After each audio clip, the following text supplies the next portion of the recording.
Pagiging curious ni Ann Curtis patungkol sa kung bakit piso ang inilalagay sa ilalim ng sapatos bilang pampaswerte. Trending at kinatuwaan sa social media.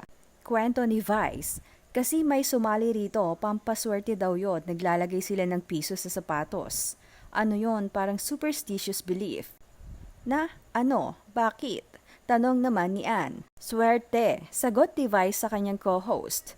Parang anting-anting din, dagdag naman ni Jong Hilario.